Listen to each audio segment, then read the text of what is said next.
स्वागत है आप सभी का आज के सेशन में। मेरा नाम है विकास और आप सबके सामने मैं उपस्थित हूं केवीएस के मॉक टेस्ट सेट नंबर 8 को लेकर के। और आशा करता हूं कि आपकी तैयारी बहुत जोर शोर से चल रही होगी। इस बार किसी भी हालत में आपको इस इम्तिहान को पास करना है और अपने आप को एक सरकारी मुलाजिम के रूप में स्थापित करना है। और मेरी आशा भी है कि आप अच्छे से तैयारी कर रहे होंगे और उसमें जो भी एड ऑन हो सकता है मेरे तरफ से मैं करने का भरसक प्रयास करूंगा।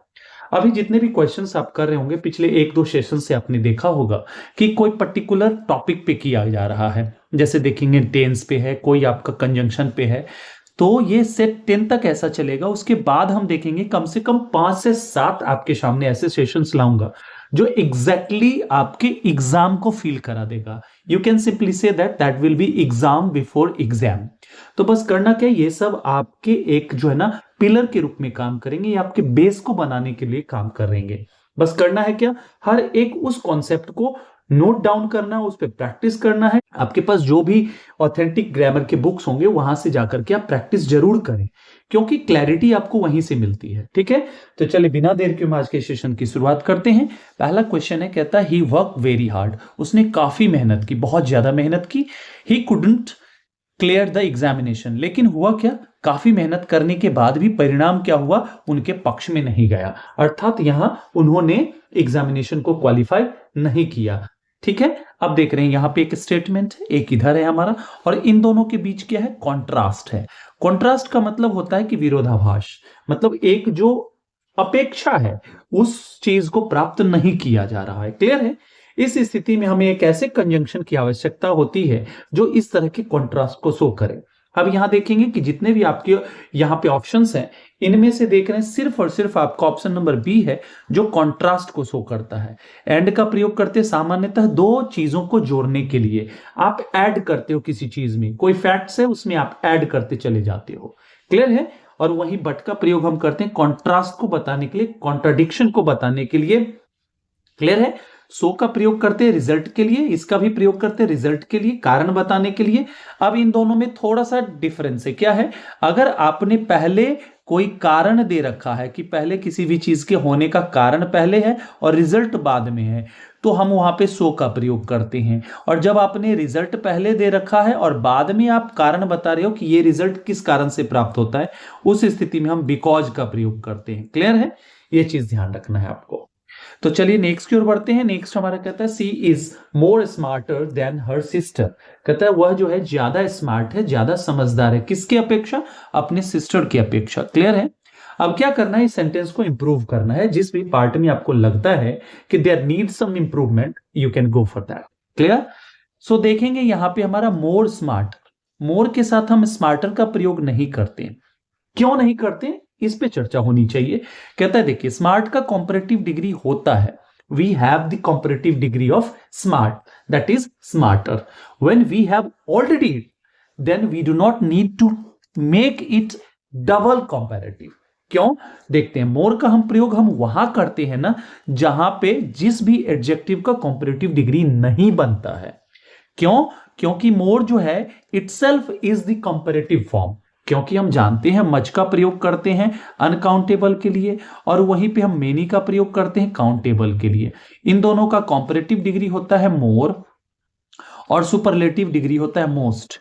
और जिनका नहीं बनता है उनके पीछे मोर लगा देते हैं, तब वो कन्वर्ट हो जाता है कॉम्परेटिव में, और मोस्ट लगा करके हम सुपरलेटिव बनाते हैं। ये कॉन्सेप्ट आपको समझना होगा। क्लियर है, अर्थात क्या है, मोर स्मार्टर को हम क्या करेंगे, सीधे स्मार्टर का प्रयोग करेंगे। अर्थात देखेंगे ऑप्शन नंबर बी आपका करेक्ट हो जाएगा। क्लियर है, चलिए नेक्स्ट की ओर बढ़ते हैं। नेक्स्ट हमारा कहता है he is suffering dash a rare disease dash childhood. अब यहां पे दो जगह है आपके ब्लैंक्स, इनको आपको फिल करना है और ये दो ऑप्शंस हैं, हर एक ऑप्शन में दो ऑप्शंस हैं आपके, उसका चयन करना है जो इस सेंटेंस को कंप्लीट बना देगा। अब देखेंगे यहां पे एक फिक्स प्रीपोजिशन का प्रयोग करते हैं वर्ड सफर के साथ। यहां पे फोर्थ फॉर्म ऑफ वर्ब है तो सफरिंग है। क्लियर है, क्या आता है, सफरिंग फ्रॉम, सफर फ्रॉम। किसी भी चीज से आप पीड़ित हो, किसी चीज से जूझ रहे हैं आप, तो वहां पे सफर के साथ हम फ्रॉम का प्रयोग करते हैं। और आपके जितने भी ऑल्टरनेटिव्स हैं उनमें सिर्फ ऑप्शन नंबर ए है जिसके पहले जगह पर क्या है, फ्रॉम है। क्लियर है, अब देखते हैं चाइल्डहुड, चाइल्डहुड जो है ना ये हमारा पॉइंट ऑफ टाइम है। पॉइंट ऑफ टाइम के रूप में हम इसे, मतलब हम पूरे अगर अपने जीवन को अगर पीरियड में हम बांटे, स्टेजेस में बांटे, तो स्टेज का नाम है हमारा इनिशियल चाइल्डहुड, और स्टेजेस ऑफ लाइफ के साथ हम सिंस का प्रयोग करते हैं, ठीक है ना, क्योंकि अपने आप में यह निश्चित होता है। अर्थात ऑप्शन नंबर ए आपका करेक्ट हो जाएगा। क्लियर है? चलिए नेक्स्ट की ओर बढ़ते, कहता है no sooner did he reach the station when the train left. एक बार फिर से आप देखेंगे कि इस सेंटेंस में क्या किसी भी प्रकार की इंप्रूवमेंट की आवश्यकता है। यदि है तो इंप्रूव करेंगे, नहीं है तब तो आपका ऑप्शन नंबर डी हो जाएगा। क्लियर है? तो सबसे पहले क्वेश्चन को पूरे पढ़िए, ठीक है ना। कहता है नो सूनर, नो सूनर हमारा है जो कि निगेटिव है हमारा है, जिस कारण से हम इन्वर्जन देखेंगे, सही है। इसके बाद देख रहे हैं कि ही का प्रयोग है पास्ट में है, जिसके कारण से ही के अनुसार डज का प्रयोग नहीं कर रहे हैं, ये भी सही है हमारा। अब देखना है कि डिड के बाद, मतलब डू डज डिड के बाद हम वर्ब के बेस फॉर्म का प्रयोग करते हैं, ये भी आपका सही है। ये इसका ऑब्जेक्ट है, ये भी सही है। अब देखते हैं व्हेन जो है यहां पे इसका पेयर गलत है। क्यों? क्योंकि आप देख रहे हैं यहां पे जो हमारा है ना कॉम्परेटिव डिग्री का प्रयोग है, और जैसे कॉम्परेटिव डिग्री का प्रयोग है, अब कॉम्परेटिव डिग्री के साथ हम किसका प्रयोग करते हैं? देन का। अर्थात यहां इंप्रूवमेंट की आवश्यकता है, गुंजाइश है। क्लियर है? ये हमारा एडवर्ब हो जाता है शूनर, क्योंकि ये बता रहा है रीच के, इस वर्ब को क्वालिफाई कर रहा है कि पहुंचने का ज्यों ही। क्लियर है? अर्थात ऑप्शन नंबर ए आपका करेक्ट आंसर हो जाएगा, जिसके थ्रू आप इस सेंटेंस को क्या कर सकते हैं? इंप्रूव कर सकते हैं। क्लियर है? चलिए नेक्स्ट की ओर बढ़ते हैं। नेक्स्ट हमारा कहता है ही विल नॉट सक्सीड, कहता है वह सफल नहीं होगा। ठीक है ना? क्यों नहीं होगा? आगे पढ़ते, ही वर्क्स हार्डर। कहता है कि अब बताइए यहां पे जो आप कह रहे हो कि वह सफल नहीं होगा, क्यों? क्योंकि वह कठिन परिश्रम नहीं करता है। तब इन दोनों के बीच की कंडीशन को समझना पड़ेगा ना, कि भैया ये नहीं होगा, नहीं हो गया तो इसके पीछे क्या कंडीशन है। तो कंडीशन को दर्शाने के लिए क्या करते हैं? हम इफ का प्रयोग करते हैं। तो देखेंगे यदि हम इफ का प्रयोग यहां करते हैं तो ये मीनिंग कन्वे नहीं कर पा रहा है। यदि वह कठिन मेहनत करता है तब तो वो पास होगा ना, सफलता की गुंजाइश होगी ना। तो यहां नॉट है, तो यहां पे इफ से काम नहीं बन रहा है। अर्थात ऑप्शन नंबर ए आपका छट गया। बिकॉज तो कंजंक्शन है, बिकॉज से आप कंडीशन दिखाते भी नहीं हो, दो से हम कंडीशन नहीं कॉन्ट्रास्ट को दिखाते हैं, ठीक है ना। अर्थात बच गया आपका ऑप्शन नंबर बी, जो कि करेक्ट होगा, लेकिन यहां समझना है। देखिए अनलेस जो होता है ना बराबर होता है इफ नॉट के, मतलब यदि आप कंडीशन में निगेशन दिखा रहे हैं, निगेटिव इंपैक्ट को दर्शाना चाहते हैं, तो वहां पे हम इफ नॉट का प्रयोग करते हैं। यदि इफ नॉट का प्रयोग होता तो डज नॉट में बदल जाता, ठीक है, तब यहां वर्ब का फर्स्ट फॉर्म यूज होता है। क्लियर है? लेकिन अनलेस आता है तो इसके वर्ब के फॉर्म में कोई इंपैक्ट नहीं, क्योंकि अनलेस अपने साथ किसी भी प्रकार के ऑक्सिलरी वर्ब को नहीं लेता है। क्लियर है? अर्थात यहां क्या हो जाएगा हमारा? अनलेस। कोई दिक्कत नहीं ना? चलिए आगे बढ़ते। It is a kind of conditional sentence, और किस तरह का कंडीशनल है? तो फर्स्ट कंडीशनल है ये आपका फर्स्ट कंडीशनल सेंटेंस है, ठीक है ना। ये 4 प्रकार के होते हैं, मेरा एक इस पे बना हुआ है वीडियो, आप वहां जाकर के देख सकते हैं। क्लियर है? चलिए नेक्स्ट की ओर बढ़ते हैं। नेक्स्ट हमारा कहता है each of the boys were given a prize, कहता है कि प्रत्येक बच्चे को क्या दिया गया? एक प्राइज दिया गया। क्लियर है? आप देखेंगे ईच का प्रयोग करते हैं जब किसी भी चीज की संख्या 2 या 2 से अधिक हो, ठीक है ना, और उन सब का आप बोध कराते हो, लेकिन individually, separately. You are talking about many more persons but individually, ठीक है ना। प्रेजेंटेशन जो है वहां पे वो इंडिविजुअल लेवल पे है, एक एक करके है। इन दैट केस हम क्या करते हैं? We use each. क्लियर है? और वही एवरी का प्रयोग करते हैं एज ए कलेक्टिव फॉर्म, मतलब वो भी सिंगुलैरिटी का बोध कराता है लेकिन कलेक्शन में बोध कराता है, ये ध्यान रखना है। और जिस कारण से हमारा ये सिंगुलर हो जाता है, सिंगुलर के साथ हमने देखा कि यहां पे सिंगुलर वर्ब का प्रयोग किया जाएगा, लेकिन यहां क्या है? वर है, यहां पे इंप्रूवमेंट की आवश्यकता है। एक चीज और, ईच का प्रयोग जब हम देखते हैं प्रोनाउन के रूप में होता है तो भी सिंगुलर। अगर इसके बाद हम ऑफ द का प्रयोग कर देते हैं तो आने वाला नाउन या प्रोनाउन जो होगा ना हमारा, वो प्लूरल होगा, ये ध्यान रखना है। लेकिन वर्ब जो होगा हमारा वो सिंगुलर ही होगा। अर्थात हमें क्या करना पड़ेगा? वर्ब को वॉज में बदलना पड़ेगा, अर्थात वॉज गिवन हो जाएगा, जो कि आपके ऑप्शन नंबर ए में मौजूद है। क्लियर है? अब मैं आपसे एक क्वेश्चन पूछ रहा हूं जिसका की आंसर आपको कमेंट बॉक्स में देना है कि इस सेंटेंस को किस में हम मानेंगे, एक्टिव वॉइस में या पैसिव वॉइस में, और आपको यह भी लिखना है कि क्यों। क्लियर है? चलिए नेक्स्ट की ओर बढ़ते हैं। नेक्स्ट हमारा कहता है यू डैश ओबे योर पेरेंट्स, कहता है यू डैश ओबे योर पेरेंट्स। अब ये चार आपके ऑल्टरनेटिव्स है जहां पे आपको क्या दिख रहा है, मॉडल वर्ब दिख रहा है। इसमें से किसका प्रयोग करेंगे जिससे कि ये सेंटेंस आपका करेक्ट हो जाए। तो देखेंगे जब बात करते हैं ओबे करने की, जब बात करते हैं ऑब्लिगेशन की, जब बात करते हैं आपके ड्यूटी की, तो वहां पे हम एक वर्ड यूज करते हैं मस्ट, जिसका कि प्रयोग करते हैं ऑब्लिगेशन को दिखाने के लिए। आपकी कोई ऐसी चीज जो आपको करना चाहिए, मतलब वो आपका कर्तव्य है, इस सेंस में क्या करते हैं, मस्ट का प्रयोग करते हैं, जो कि यहां पे करेक्ट होगा।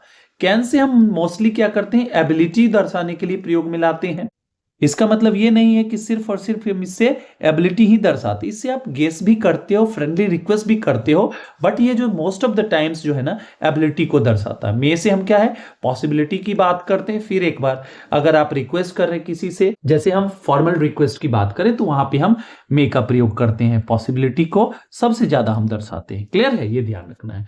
कुड की बात करते हैं, you are talking about some ability in the past, ठीक है ना, रिक्वेस्ट के सेंस में भी करते हैं, and many more uses are, ठीक है ना। चलेंगे, अर्थात आपका ऑप्शन नंबर सी जो है करेक्ट आंसर हो जाएगा। चलिए नेक्स्ट की ओर बढ़ते हैं। नेक्स्ट हमारा कहता है the teacher asked that he should go home immediately. अब देखेंगे यहां पे क्या करना कि किसी भी प्रकार की इंप्रूवमेंट की आवश्यकता है, उससे पहले मैं आपको एक चीज बताना चाहूंगा, यहां पे ज्यादा बेहतर होता आस्क से, द टीचर सेड, ये ज्यादा बेहतर होता। आस्क से पूछने की बात हो रही है, और यहां पे देखेंगे कि सेंटेंस का स्ट्रक्चर है वो अलाउ नहीं कर रहा है पूछने के लिए, ठीक है ना। या वो कह रहे हैं, उन्होंने बोला, ये आप सीधे तौर पे बोल सकते हैं, ठीक है। तो ये करेक्शन है मेरे एंड से, ठीक है ना। आपके एंड से अब शुरू होता है कि क्या इसमें इंप्रूवमेंट की आवश्यकता है। तो देखेंगे द टीचर सेड, यहां तक तो मैंने करेक्ट कर दिया, ये तो सही है। दैट का प्रयोग करते हैं जब आप किसी चीज में फैक्ट को ऐड कर रहे हैं, कोई भी चीज जो इंट्रोड्यूस कर रहे हैं उसमें एक एडिशन के तौर पे आप जोड़ रहे हैं, इस सेंस में क्या हो जाएगा, दैट का प्रयोग करता है। He should go home immediately, उसे जल्दी ही घर जाना चाहिए। क्या आपको लगता है कि इसमें किसी भी प्रकार के इंप्रूवमेंट की आवश्यकता है? तो आप देख रहे हैं कि यहां वर्ब है सारे के सारे, इसलिए इंप्रूवमेंट की आवश्यकता नहीं है। क्यों? क्योंकि शुड के साथ हम जानते हैं बेस फॉर्म का प्रयोग किया जाता है, और यहां पे वो है भी, ठीक है ना। अर्थात आपका ऑप्शन नंबर जो है डी करेक्ट हो जाएगा, ठीक है। चलिए नेक्स्ट की ओर बढ़ते हैं। नेक्स्ट आपसे पूछ रहा है there isn't dash milk left in the fridge, कहता है फ्रिज में मिल्क है, क्या है, कितना है, मेनी है, मच है, फ्यू है, सेवरल है। बहुत ही आसान है। अगर इन शब्दों को अगर आप जानते होंगे तो आपके लिए केक वॉक है, really it is a cake walk for you when you have the idea about the uses of these words. अब देखेंगे मेनी का प्रयोग करते हैं हम प्लूरल काउंटेबल नाउन के लिए, और वही मच का प्रयोग करते हैं हम अनकाउंटेबल नाउन के लिए। अब देखेंगे यहां पे जो आपका नाउन प्रयुक्त है that is uncountable noun, clear है। और अनकाउंटेबल नाउन है तो इसके पहले हम क्या करेंगे, मच का प्रयोग करेंगे, ठीक है ना। अर्थात ये आपका करेक्ट आंसर हो जाएगा, ठीक है। और वही फ्यू का प्रयोग करते हैं प्लूरल काउंटेबल नाउन के लिए, सेवरल का भी प्लूरल काउंटेबल नाउन के लिए। इस आधार पर ये तीनों आपके ऑप्शंस खत्म हो जाएंगे। लेकिन अभी एक चीज और है, क्या है, थोड़ी सी गुंजाइश है आपको इस सेंटेंस को बेहतर बनाने के लिए। क्या देखेंगे, मच का प्रयोग हम करते हैं पॉजिटिव सेंस में, ठीक है ना। इस स्थिति में क्या करेंगे, देयर इजंट। अब देखेंगे यहां पे एनी का ज्यादा बेहतर होता ऑप्शन, एनी यदि होता तो that will be far better than the option much.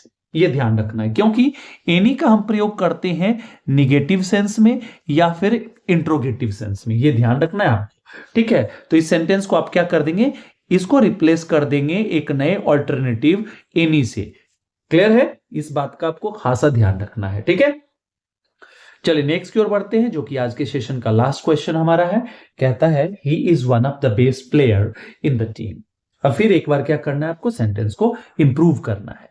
If required, if not required then you have to choose the option D. Clear है। अब देखिए पूरे सेंटेंस को पहले पढ़ेंगे। कहता है ही, सिंगुलर सब्जेक्ट सिंगुलर वर्ब, कोई बात नहीं है। वन ऑफ, वन हमारा ठीक है, ऑफ भी हमारा ठीक है। और जब हम वन ऑफ के बाद नाउन का प्रयोग करते हैं तो वो होता है हमारा प्लूरल होता है, और उसमें भी काउंटेबल नाउन होता है। क्लियर है। अगर उसके पहले आप देख रहे सुपरलेटिव डिग्री का प्रयोग होगा ही, वन ऑफ के बाद हम सुपरलेटिव डिग्री के एडजेक्टिव का ही प्रयोग करते हैं नाउन के ठीक पहले।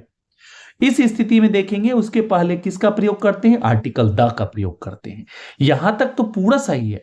कहां गलती है, तो प्लेयर में।